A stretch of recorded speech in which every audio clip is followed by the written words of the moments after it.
Hey there! Welcome back to English in Fluency, the channel that helps you understand real English the way people actually speak it, not just the way textbooks pretend they do. I'm Alex, and today we're doing something I think you're going to really enjoy, because it's built around a story, and stories just stick in your brain better than lists of grammar rules ever will. So here's a question before we even start. Have you ever listened to two native speakers talking, and you understood every single word, but somehow you still felt lost? Like you knew the words more, then same, different, but you couldn't quite follow who was being compared to who, or what exactly was similar, and what wasn't? If that's ever happened to you, don't worry, because that's exactly what we're fixing today. This lesson is all about how English speakers signal comparisons, how they show you that two things are alike, or how they show you that two things are different, and the small words and phrases they use to do it so smoothly that you barely notice them unless you're trained to catch them. And by the end of this video, you will be trained to catch them. So grab your coffee, your tea, whatever keeps you company, get comfortable, and let's get into the story. Because today, you're going to meet two people whose lives took very different paths, and whose conversation is packed with exactly the kind of comparison language you need for B1 level listening. And let me be honest with you for a second before we jump in. Comparison language is one of those areas that a lot of learners quietly struggle with for years because it hides in plain sight. You already know the words. You know more, you know than, you know same, you know different. Nothing about the vocabulary itself is scary.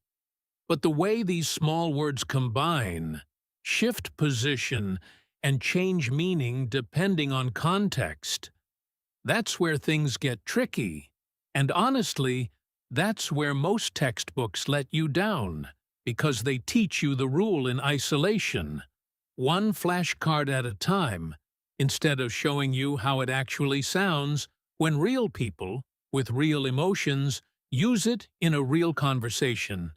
That's exactly why I built this whole lesson around a story, instead of a list of rules. Because think about it. When do you actually use comparisons in your own life? In your own native language? It's rarely in a formal, planned way. It's when you're catching up with an old friend and you start comparing your lives. It's when you're choosing between two restaurants and comparing the menus. It's when you're remembering how something used to be and comparing it to how it is now. Comparisons are woven into the most human, most emotional parts of everyday conversation. And that's precisely where I want to train your ear today. In a space that feels less like a classroom and more like sitting quietly in the corner of a cafe, listening in on two old friends catching up on life. One more quick thing before we dive in. I'm going to be speaking at a natural pace throughout this story, not painfully slow, not robotic, because I want your ear to get used to real rhythm, real intonation, and real natural pauses, the kind you'll actually encounter out in the real world. But don't worry, I'll be your guide the whole way through. I'll stop the story at key moments, break down exactly what's happening, and give you little chances to practice along the way. So even if a sentence flies by a little quickly the first time, you'll get the chance to fully understand it before we move on. So take a breath, relax your shoulders, and let's step into the cafe where Daniela is waiting. Let me introduce you to our two characters. There's Daniela, and there's her old college roommate, Theo. They haven't seen each other in almost 6 years. back in university, they were inseparable, sharing a tiny apartment near the campus, eating cheap noodles at midnight, complaining about exams together.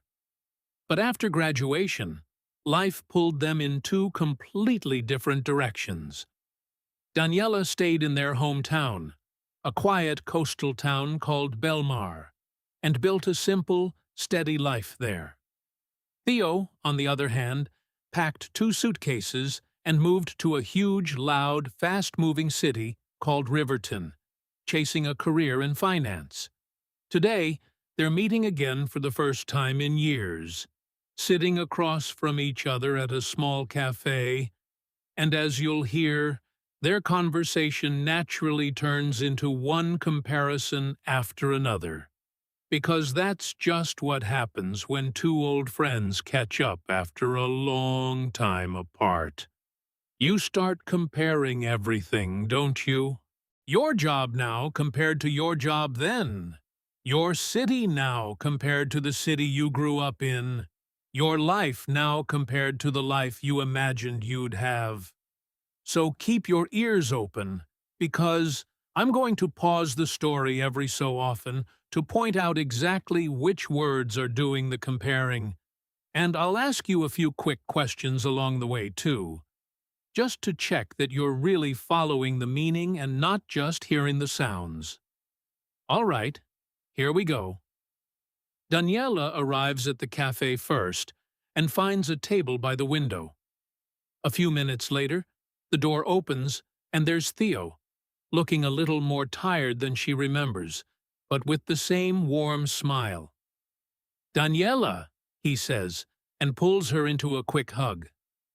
"You look exactly the same, honestly. Not a single day older." Daniela laughs and says, "That's kinda you to say, but I definitely feel older. You, though, you look different. More stressed, maybe? Or is that just the city life catching up with you?" Theo sits down with a sigh and says, "Yeah, Riverton will do that to you. It's a completely different pace of life compared to Belmar. Here everything moves slowly. People take their time, but there, everyone is always rushing, always in a hurry to get somewhere else." Now, did you catch it? Right there, Theo used the phrase, "compared to." That's one of the most direct and common ways English speakers introduce a comparison. When you hear "compared to," your brain should immediately know two things are about to be placed side by side, so you can see how they're alike, or how they're different. In this case, Theo is comparing the pace of life in Riverton to the pace of life in Belmar, and he's telling us they are different, because he says it's a completely different pace of life. So already, in just one sentence, we've got both a comparison signal, compared to, and a difference signal, the word different. Keep that pattern in your mind, because you're going to hear it again and again throughout this conversation, just in slightly different forms. Daniela nods and says, "I remember you always liked things fast, though.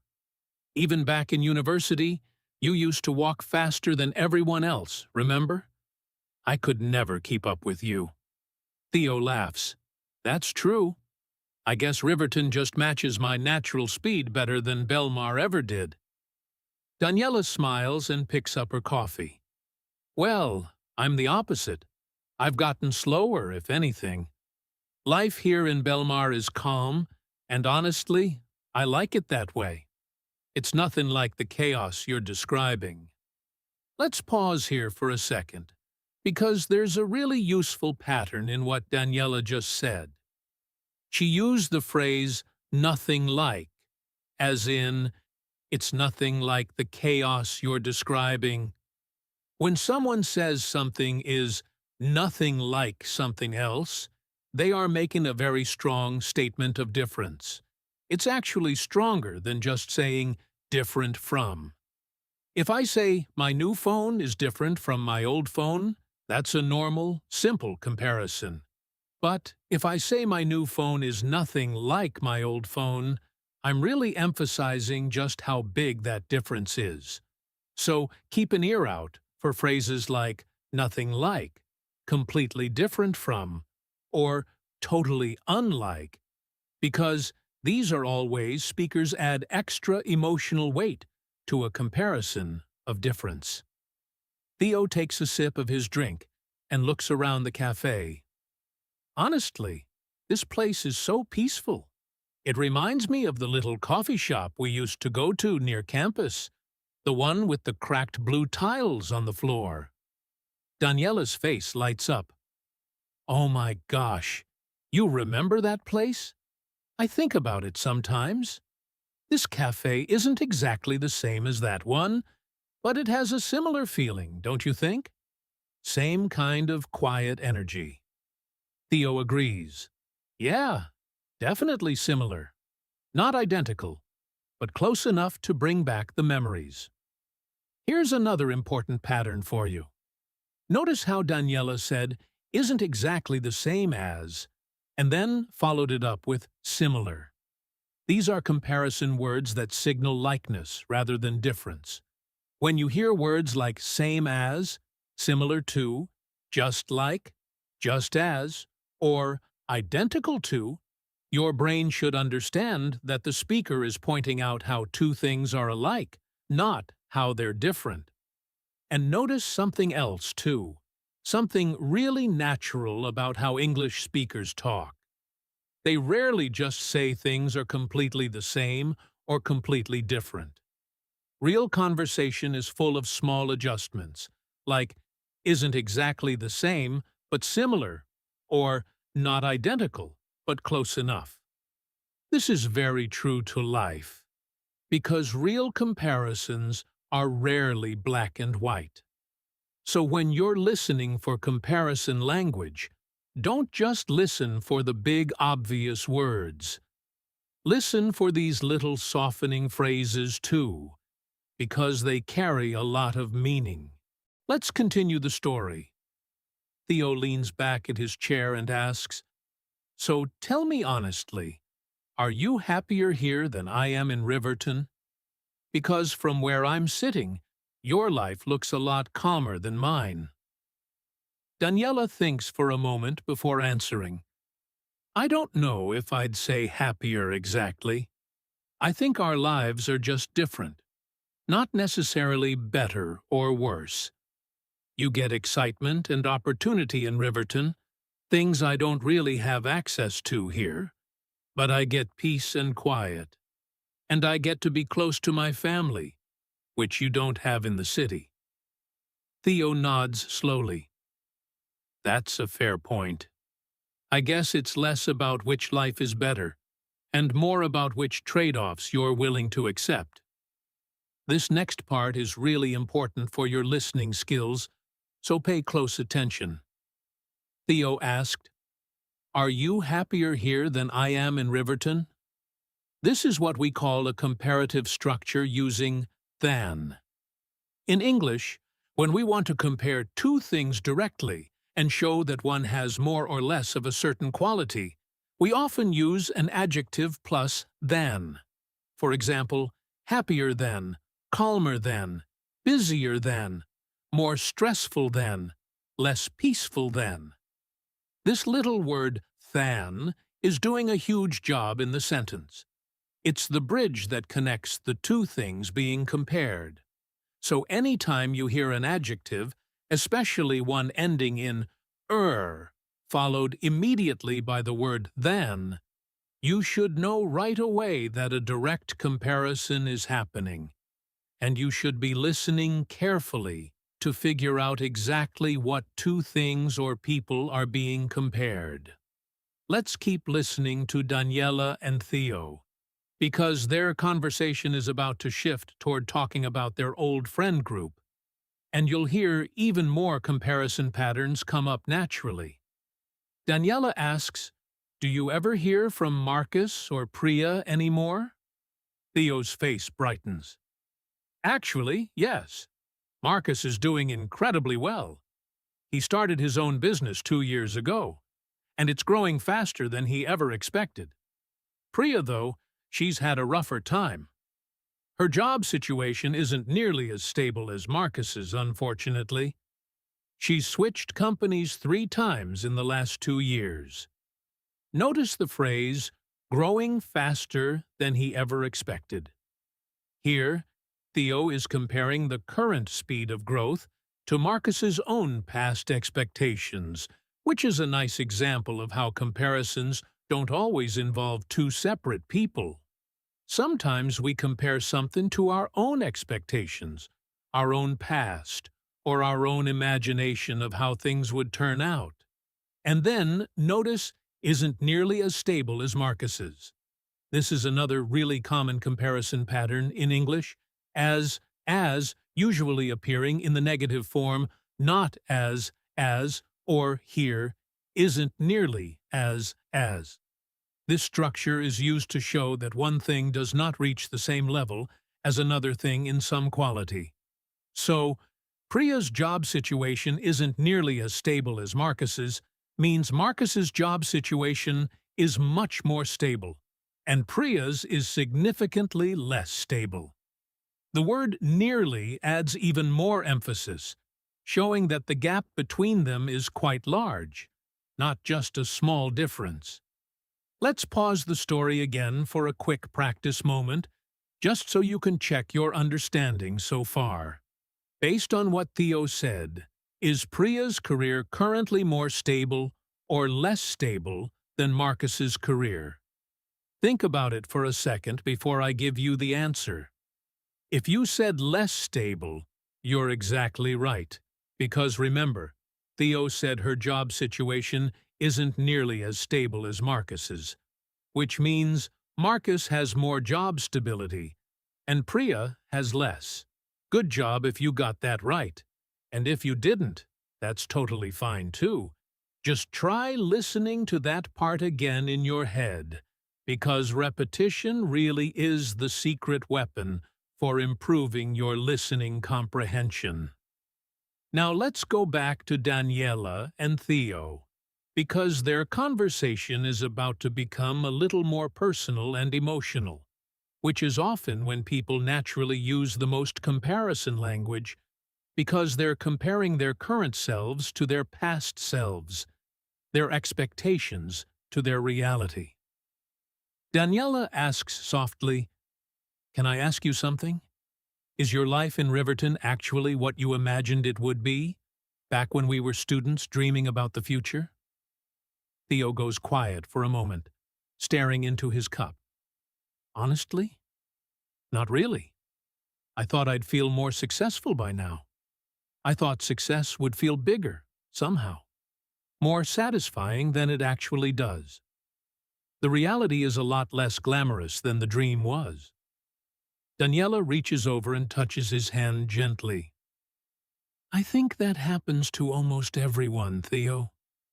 The picture we paint in our heads is always prettier than the actual painting turns out to be.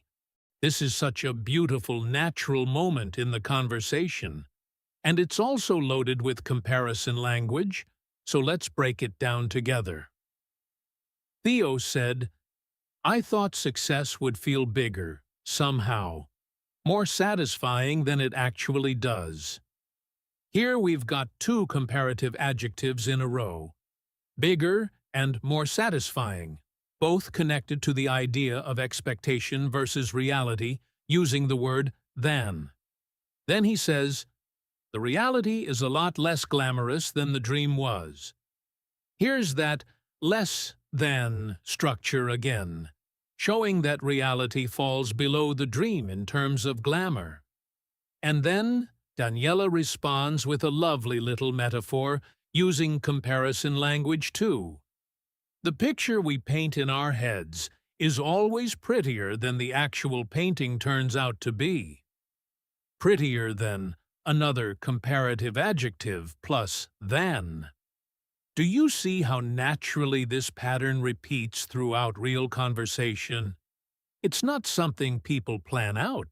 It just flows out, because comparing things, especially our dreams to our reality, is such a normal part of how humans talk about their lives. Let's continue on, because the story shifts a bit here, into something a little lighter before it gets emotional again near the end. Theo decides to change the subject and asks Daniela about her daily routine. "So what does a normal day look like for you here in Belmar?" Daniela smiles. "It's pretty simple, actually. I wake up early, way earlier than I used to in university, go for a walk along the beach. Then I head to the small bookstore where I work. It's nothing like a big corporate job. The pace is slow, the customers are friendly, and honestly, I love it." Theo laughs. "That sounds like a completely different world from my mornings. I wake up to 3 alarms, rush through breakfast, and I'm usually answering emails before I even leave my apartment. My commute alone takes longer than your entire morning routine probably does." Here we have another great example. My commute alone takes longer than your entire morning routine probably does. This is a comparison of time and duration, using the comparative form longer than. It's a wonderful, very true-to-life kind of comparison, because people often compare the amount of time things take, especially when talking about busy versus relaxed lifestyles. And once again, notice nothing like a big corporate job, which we already talked about earlier as an intense difference signal, and a completely different world. Another strong phrase showing major contrast. At this point in our story, I want to slow down and give you a chance to really absorb everything. So let's do a short listening and thinking exercise together. I'm going to describe a short scenario, and I want you to think about how you would use comparison language to talk about it, just like Daniela and Theo have been doing. Imagine you have 2 friends. One friend loves spicy food. The other friend can't handle any spice at all. How would you compare them? You might say something like, "My friend Sarah eats spicier food than my friend Noor does," or you could say, "Noor's tolerance for spice isn't nearly as high as Sarah's," or even, "Sarah's taste in food is completely different from Noor's." Try saying one of these sentences out loud right now, in your own voice, just to practice the rhythm of it. This kind of active practice, where you don't just listen passively, but you actually produce the language yourself, is one of the fastest ways to make these patterns stick in your memory for good. Okay, let's get back to Daniela and Theo, because their conversation is heading toward its most emotional part now. As the afternoon light starts to soften outside the cafe window, Theo grows quiet again, and then he says something that surprises Daniela. "Can I tell you something honestly? I think I'm more lonely in Riverton, surrounded by millions of people, than I ever was here in Belmar, in this tiny town with barely 10,000 residents." Daniela looks at him with real concern. "That doesn't surprise me as much as you might think. A big city can feel emptier than a small town sometimes, even though logically that makes no sense. There are just so many people, but so few real connections." Theo nods, his eyes a little glassy. "Exactly. My friendships there are shallower than the ones I had here with you and the others. Back then, everything felt more genuine, more real somehow." Let's slow down here, because this section carries a lot of emotional weight, and it's also full of useful comparison structures. More lonely in Riverton than I ever was here in Belmar, comparing feelings of loneliness across 2 locations. A big city can feel emptier than a small town. A general comparison about cities versus towns.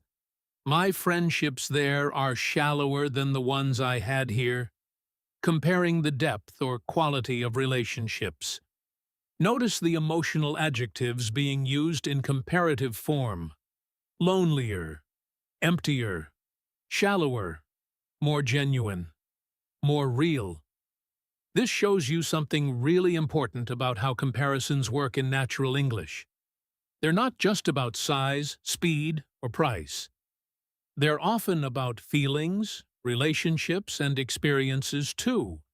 So when you're practicing your listening skills, don't just expect comparisons about numbers and facts. Expect them in emotional conversations too, because that's often where the most meaningful comparisons happen. Daniela sits with Theo in comfortable silence for a moment before speaking again.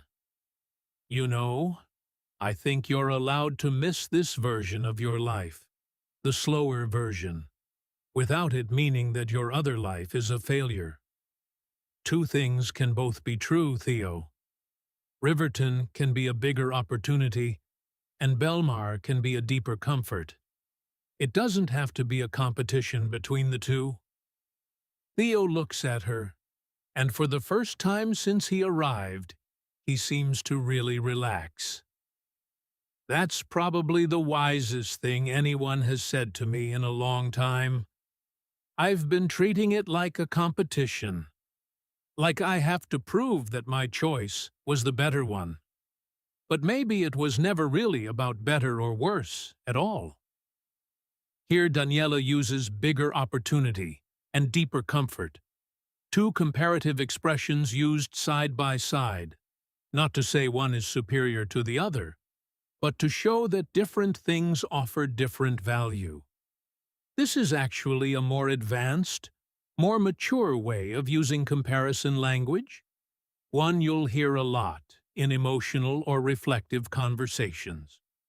Instead of saying, "This is better than that," speakers often say things like, "This offers one thing, and that offers another," acknowledging value on both sides without declaring an overall winner. Keep an ear out for this pattern too, because it shows up a lot in real, thoughtful conversations between adults who've lived a little and learned that life isn't always about picking a winner. Let's continue the story just a bit further, because I want to bring in one more character to give you even more comparison practice before we wrap up. As Daniela and Theo continue talking, another person walks into the cafe and spots them immediately.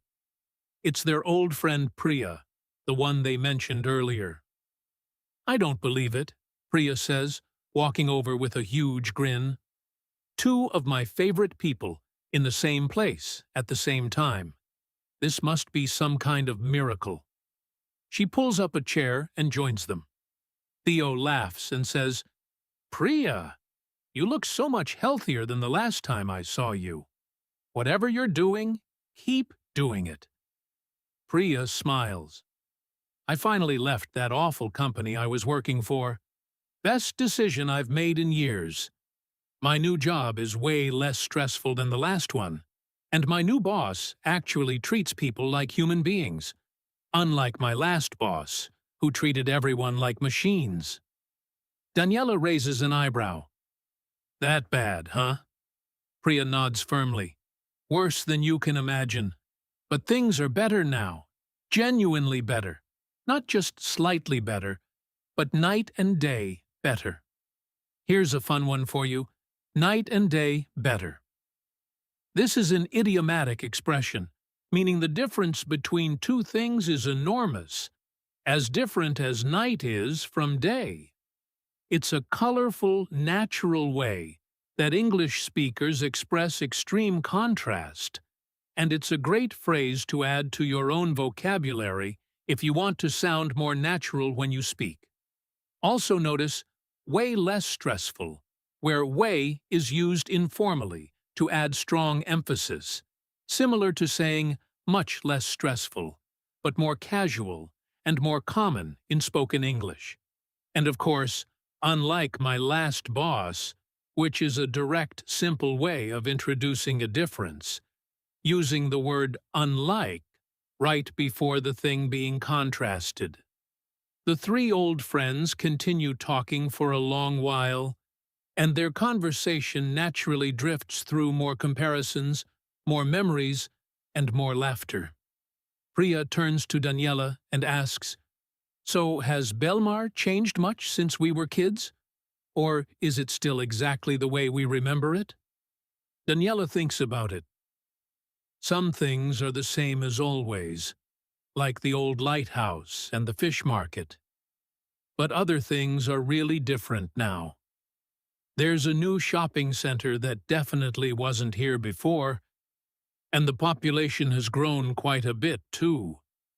It's not as small and sleepy as it used to be, but it's still nowhere near as busy as Riverton. Theo laughs at that last part. Nothing is as busy as Riverton, trust me. This little exchange is a perfect, natural summary of everything we've learned today, all packed into just a few sentences. The same as always, for similarity. Really different now, for difference. Not as small and sleepy as it used to be, for a change over time expressed through comparison. And nowhere near as busy as Riverton, for an extreme difference, similar in spirit to that nothing like phrase we discussed earlier. When someone says something is nowhere near as something else, they're emphasizing a huge gap between the two things being compared, just like nothing like does. These intensifying phrases are incredibly useful, and once you start noticing them, you'll hear them absolutely everywhere in real English conversations, in podcasts, in interviews, in movies, and in everyday chats between friends. As the sun starts to set outside the cafe, the conversation between Daniela, Theo, and Priya slowly winds down, the way good reunions often do, not with a dramatic ending, but with a warm, quiet feeling of connection. Theo looks at his two old friends and says, "You know, no matter how different our lives have become, sitting here with you two feels exactly the same as it did back in university. Some things really don't change." Priya smiles and adds, "Maybe that's the whole point. Our lives can look completely different on the outside. Different cities, different jobs, different daily routines. But underneath all of that, we're still just as close as we always were." Daniela raises her cup in a small toast. To different paths, and to the same old friendship. They all clink their cups together, and the story ends there, on a warm, hopeful note, which I think is a lovely place for us to leave Daniela, Theo, and Priya for today. Before Priya has to leave for the evening, she suggests something spontaneous. "Why don't we take a walk down to the old pier before it gets dark? I haven't done that in years, and honestly, it feels like the perfect way to end this reunion." Daniela agrees immediately, and even Theo, who admits he's usually too busy for spontaneous walks, decides to join in. So the three of them leave the cafe and head down toward the water, and as they walk, the conversation naturally continues, drifting into new territory and bringing even more comparison language along with it. As they walk along the old wooden boards of the pier, Theo looks out at the water and takes a deep breath. "The air here smells so much fresher than the air in Riverton. I honestly forgot what that felt like." Priya laughs. "Riverton's air probably tastes like traffic and coffee shops." Theo chuckles. "Pretty much, yeah. It's funny. The smaller things like this, the fresh air, the quiet, they matter a lot more to me now than they used to. When I was younger, I barely noticed things like that. Now they feel more valuable than almost anything else." Daniela smiles at him. That's what growing up does to you, I think. The things you value change more than you expect them to.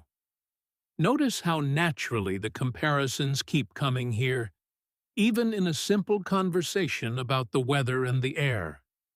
So much fresher than comparing air quality between two places.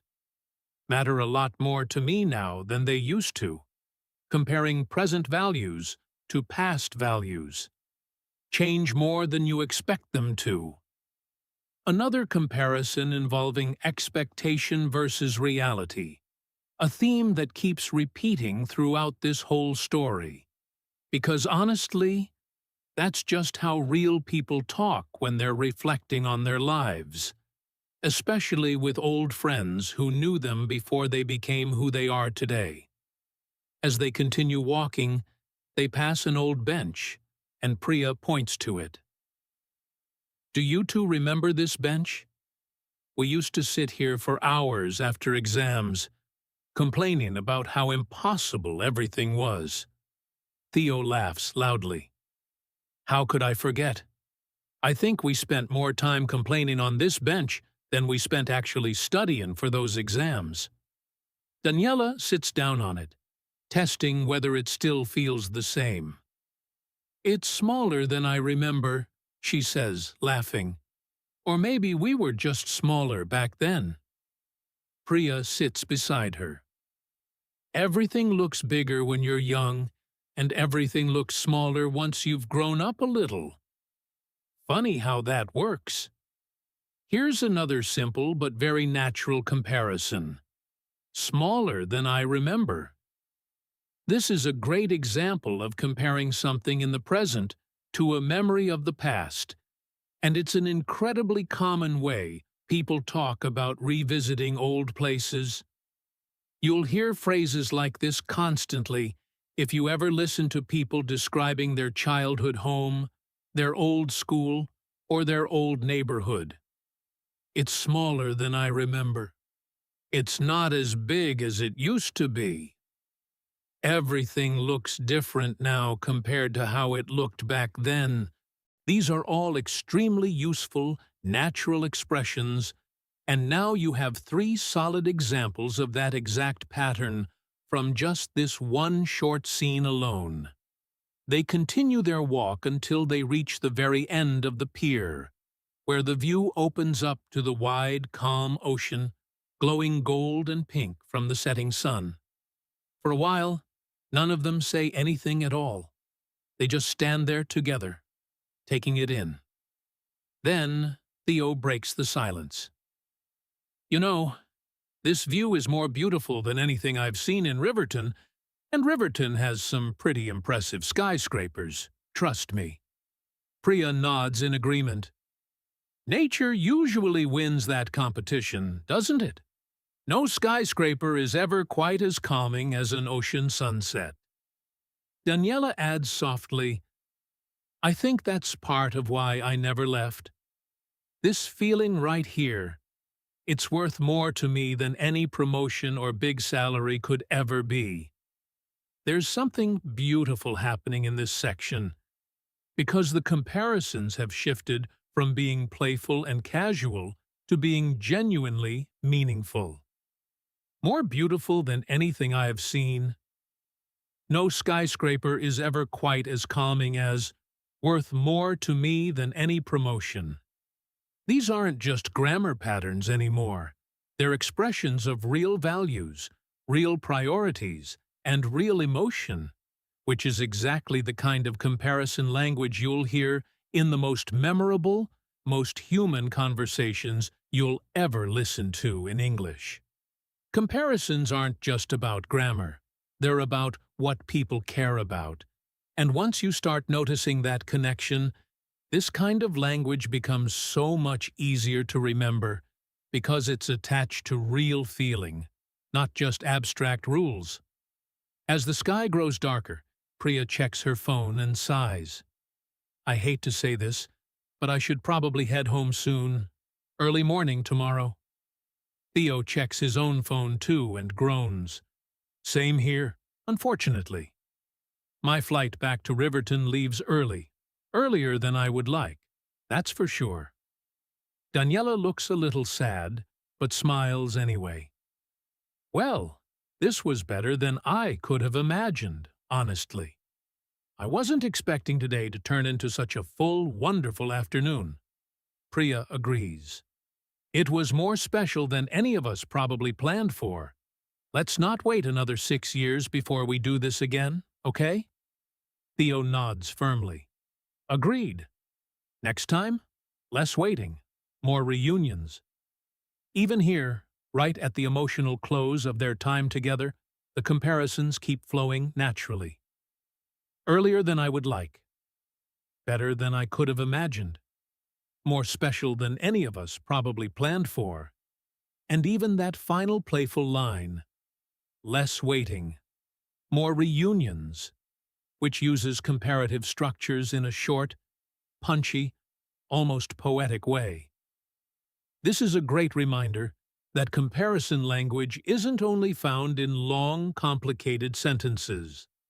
Sometimes it shows up in short, simple phrases too, especially when people are feeling something strongly and just want to express it quickly and directly.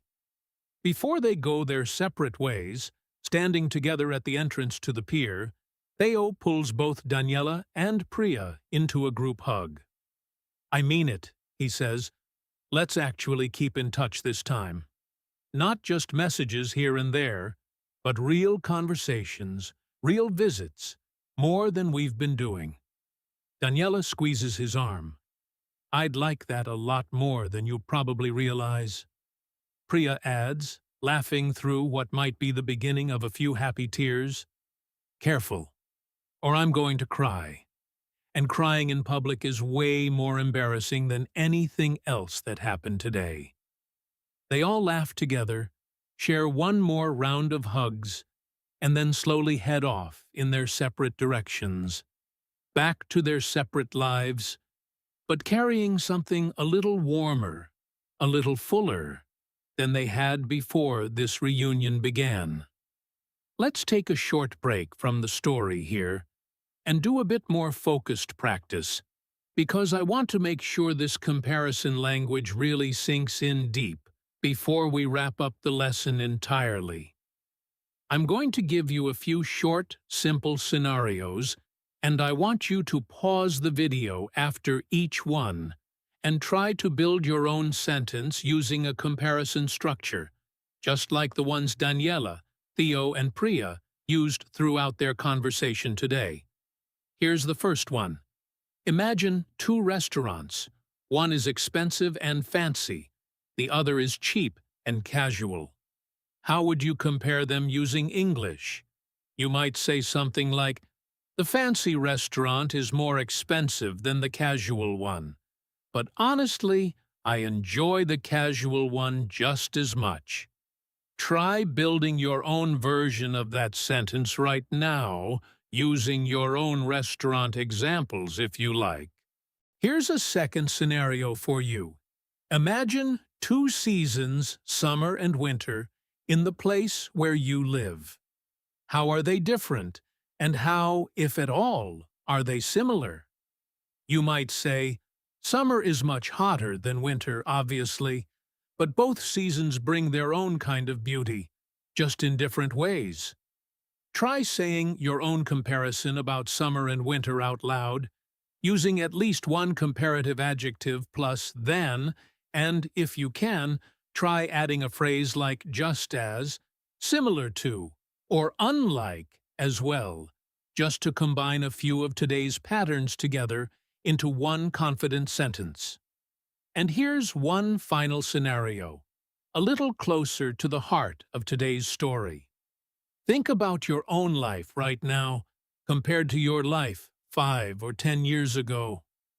What's different? What stayed the same?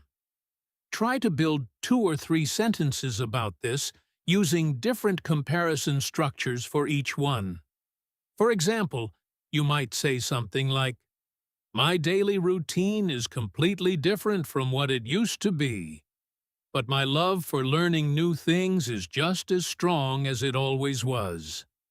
Take a moment, pause if you need to, and really try building this out loud in your own words, in your own voice, because this kind of personal, reflective practice is honestly some of the most powerful language practice there is, since you're not just repeating someone else's sentence, you're expressing something true and real about your own life. A few months pass after that reunion, and I want to jump forward with you for a moment, because there's a nice little epilogue to this story that gives us even more comparison language to practice with, and, honestly, it wraps up the emotional side of things in a really satisfying way, too. It's a Sunday evening, and Daniela is at home, in her small apartment above the bookstore, when her phone rings. It's a video call from Theo. She picks up, smiling before she even sees his face. "Well, this is a surprise. To what do I owe the honor?" Theo laughs on the other end. "I have news, actually. Big news. I'm moving back." Daniela nearly drops her phone. "Wait, what? Moving back to Belmar? Are you serious?" Theo nods, grinning. "Dead serious. I've been thinking about it ever since our reunion at the cafe, honestly. I realized my life in Riverton was more successful on paper than it was in reality. The salary was higher, sure, way higher than anything I'd get here. But my happiness was lower, if that makes sense. Much lower than I ever wanted to admit to myself." Daniela sits down slowly, taking this in. "So what changed? What made you finally decide?" Theo takes a breath. "Honestly, that afternoon with you and Priya changed something in me. I realized I'd rather have a smaller salary and a fuller life than the opposite. A bigger paycheck was never actually making me feel better than I felt on that pier, watching the sunset with you two." There's so much rich comparison language packed into this short exchange, so let's slow down and go through it together. More successful on paper than it was in reality. A comparison between appearance and truth. The salary was higher, way higher, an intensified comparative. My happiness was lower, much lower. The same pattern applied to an emotional quality instead of a financial one. And then that final, especially touching line: "I'd rather have a smaller salary and a fuller life than the opposite," which uses the structure "would rather" than another extremely common and useful way that English speakers express preference through comparison.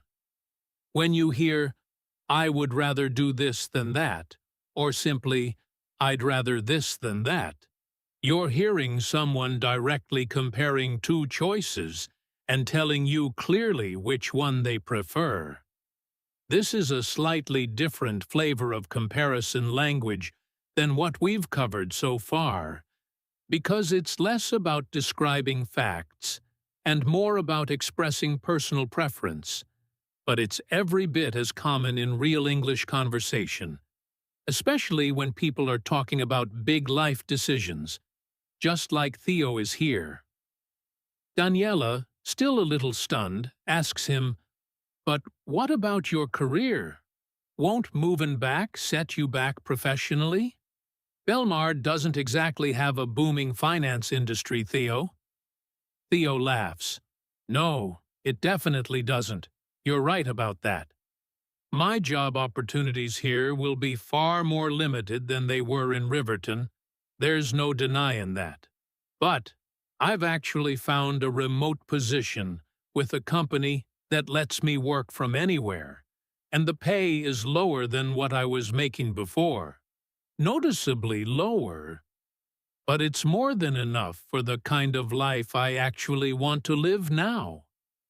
I don't need more money than I need. I just need enough.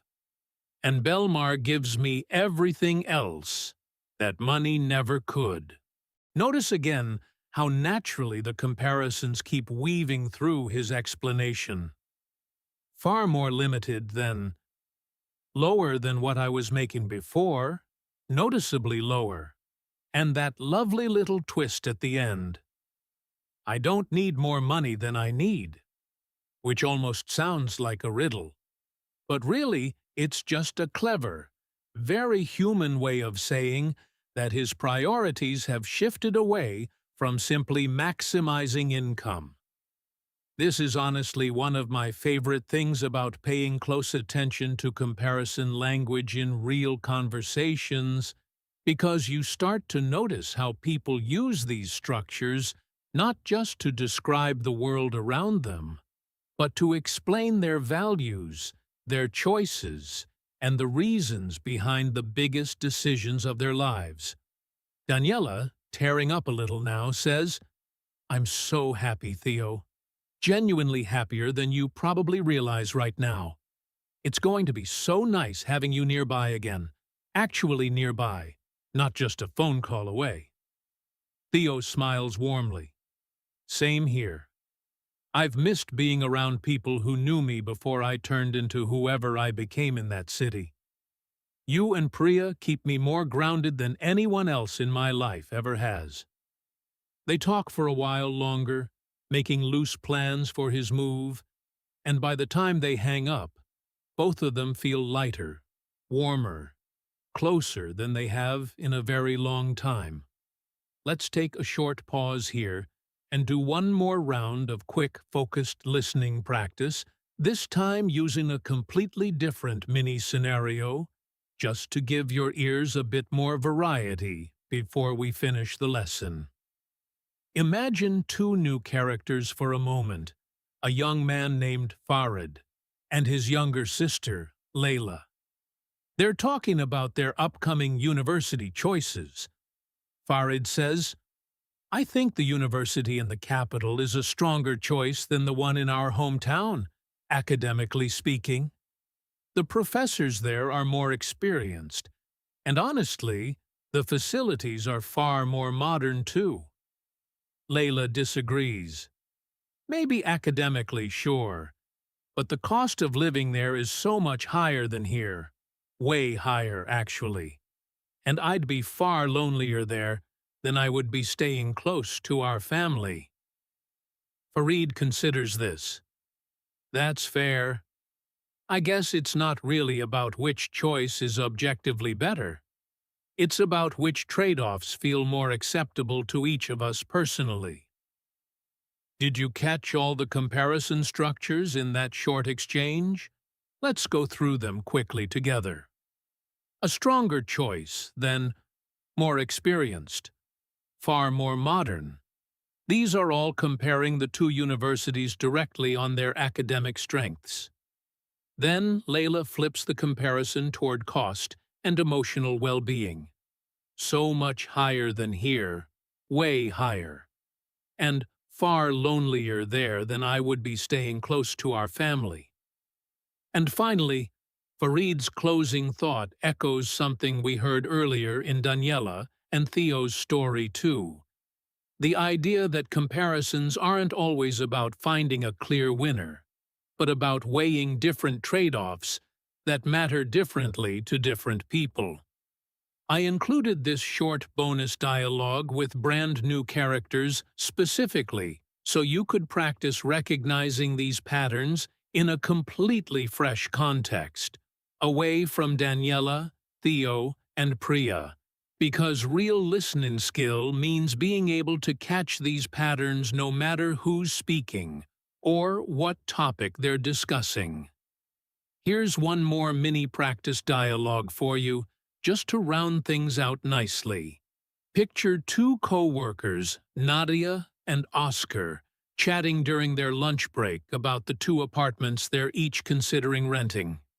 Nadia says, "My top choice has way more natural light than the other one, but it's also considerably more expensive, probably about 20% pricier." Oscar responds, "Interesting. Mine's actually the opposite situation. The cheaper option has way better light than the pricier one, for some reason. So for me, it's honestly an easier decision than yours seems to be." Nadia laughs. Must be nice. My decision is nowhere near as simple as that. Once again, notice the density of comparison language in such a short, casual exchange. Way more natural light than considerably more expensive. Way better light than an easier decision than. And finally, nowhere near as simple as. This is genuinely how native English speakers talk when they're comparing everyday choices, weaving comparative structures in and out of their sentences so smoothly that they probably don't even notice they're doing it. But now, after everything we've covered today, you should be noticing it, clearly and confidently, every single time. Let's return to our main story one final time, because I want to give you a proper, satisfying ending before we move into the review. 2 months later, a moving truck pulls up outside a small house near the beach in Belmar, not far from Daniela's apartment. Theo climbs out of the front seat, stretching after the long drive, and looks around at the quiet street, the salty air, the sound of gulls somewhere overhead. Daniela comes jogging up the road to meet him, waving both arms. "You actually did it," she laughs, slightly out of breath. "I honestly wasn't sure you'd go through with it until I saw the truck with my own eyes." Theo grins. Neither was I, if I'm being completely honest. But here I am. They spend the afternoon helping him unload boxes, and at one point, Daniela picks up a small framed photo from one of the boxes, an old picture of the two of them and Priya from their university days, all three of them laughing about something long forgotten. "Look how young we look here," she says, holding it up. Theo takes it from her, studying it fondly. "We definitely look younger in this photo than we do now. That's for sure. But somehow, I feel lighter now than I did back then, if that makes any sense. Younger on the outside back then, but honestly, happier now." Daniela smiles. "That makes perfect sense to me. I think you're finally living a life that fits you better than the one you were forcing yourself into." As the evening settles in, and most of the boxes are finally unpacked, Theo steps out onto the small back porch of his new house, looking out at the same ocean view he and his friends once admired from the pier. Daniela joins him, handing him a cup of tea. "Welcome home," she says simply. Theo takes the cup, looking out at the water, quiet for a moment. "You know, it's strange," he says eventually. "Riverton taught me more about ambition than any book or mentor ever could. But Belmar is teaching me more about contentment than I ever expected to learn. I think I actually needed both lessons, one after the other, in exactly that order, to end up here, feeling like this." Daniela leans against the porch railing beside him. "Maybe that's the real lesson in all of this. It was never really about choosing the better city. It was about becoming a better version of yourself along the way, wherever that journey happened to take you." And on that quiet, warm note, with the ocean gently rolling in the background, and two old friends standing side by side again after so many years apart, we'll leave Daniela and Theo for good today, settled into a new chapter that somehow manages to hold both of their old worlds together at once. I really hope you enjoyed following their story as much as I enjoyed putting it together for you, and I hope it gave you a genuinely useful, natural feel for how comparisons show up again and again in real, emotional, everyday English conversation. Now, before we finish up the video, let's do a quick, relaxed review together, just going back over the key comparison patterns we heard throughout the story. so they really settle into your memory. First, we had compared to, which directly introduces a comparison between two things, and you can plug it in almost anywhere, at the start of a sentence, in the middle, wherever feels natural, and your listener immediately understands that a side-by-side comparison is about to happen. Then we had different from, nothing like, and completely different from, all used to express strong differences, with nothing like and completely different from, carrying extra emotional punch when someone really wants to stress just how far apart two things are. We also had the same as, similar to, and just like, used to express similarity or closeness between two things. And remember, these don't always mean two things are 100% identical. Often they just mean two things share a comparable quality or feeling, even if the small details differ. We covered the comparative adjective plus than structure, like happier than, calmer than, bigger than, and longer than, used to show that one thing has more or less of a certain quality compared to another. And this is probably the single most common comparison pattern in all of English, showing up in casual chats, in the news, in business meetings, and in storytelling absolutely everywhere. We also looked closely at the as structure, especially in its negative form, not as or isn't nearly as, used to show that one thing doesn't reach the same level as another. And remember, adding words like nearly, quite, or nowhere near in front of this structure lets you control exactly how big or small that gap feels to your listener. And finally, we picked up a few colorful natural expressions too, like night and day different, way less, way more, and nowhere near as, which add emphasis and personality to comparisons in casual spoken English, along with that lovely preference structure we found in Theo's phone call, "I'd rather this than that," which lets a speaker compare two options while clearly stating which one they'd choose. Altogether, that gives you a really solid, well-rounded toolkit of comparison language, covering strong differences, gentle similarities, direct measured comparisons using than, level-based comparisons using as, and even personal preferences, all pulled directly from one natural, flowing, emotional conversation between old friends, which is exactly the kind of real-world context where this language actually gets used. I want you to try something for me now, something active, not just passive listening. Think of two people in your own life, maybe two friends, two family members, two co-workers, anyone at all, who are quite different from each other in some way.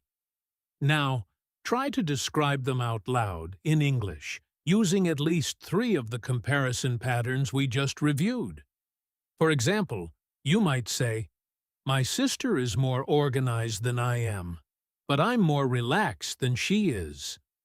Our personalities are completely different, but somehow, we're just as close as any siblings could be." Say your own version out loud right now, even if nobody's listening but you.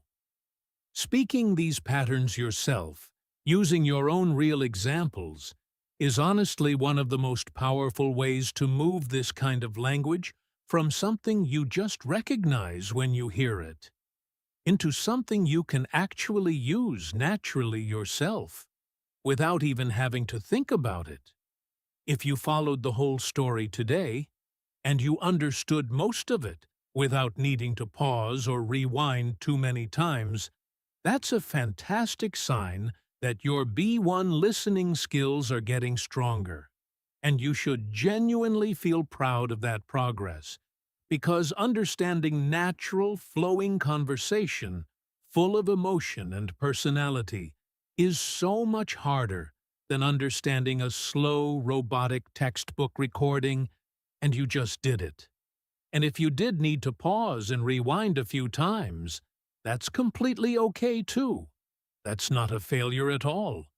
That's just part of the natural learning process. And honestly, going back and listening again is one of the best things you can do for your progress.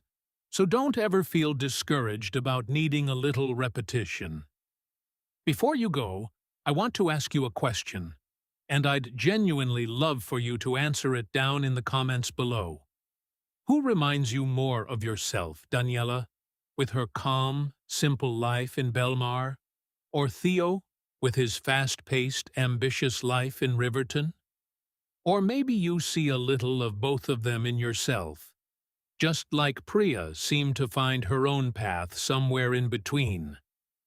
Whatever your answer is, try writing it in English down in the comments, and if you can, try using one of the comparison structures we practiced today, because that little bit of extra practice really does make a difference over time, even if it feels small in the moment. And if this video helped you even a little bit today, if it made comparisons in English feel a little clearer, a little more natural, a little less confusing, then please take just a second to hit that like button. It genuinely helps this channel grow and reach more learners just like you who are working hard on their English every single day. It really does make a difference, more of a difference than you might think, because it tells the algorithm that this kind of story-based lesson is actually working. And that means more people struggling with the exact same thing you were struggling with an hour ago get the chance to find this video too. And if you haven't already, go ahead and subscribe to English in Fluency, because we release new listening practice videos regularly, built around real stories, real emotions, and real conversational English, not boring textbook dialogue that nobody actually speaks in real life.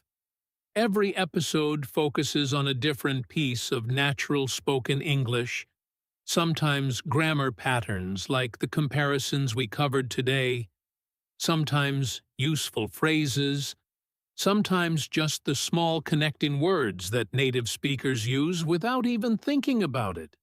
The kind of language that rarely shows up clearly in a textbook, but shows up constantly in real conversations. Turn on that notification bell too, so you never miss a new episode, because I promise you, showing up consistently, episode after episode, story after story, is genuinely one of the most effective ways to build real, lasting listening skills over time. And if you know a friend, a classmate, a coworker, or anyone else who's working on their English listening skills, take a moment right now and share this video with them, because learning a language is always easier and more fun when you're not doing it completely alone. Maybe send it to that one friend who's always saying they want to improve their English, but never knows where to start. A story like Daniela and Theo's is a pretty gentle, welcoming place to begin. And who knows, maybe your friend will see a little bit of themselves in one of these characters too, the way I hope you did. Thank you so much for spending this time with me today, and for sticking with Daniela, Theo, and Priya through their whole reunion. I hope their story stays with you for a while, and every time you hear someone use words like than, as, similar to, or nothing like in a real conversation, I hope a little light bulb goes off in your head, and you think, ah, I know exactly what's happening here. That feeling, right there, that's what real progress in a language actually feels like.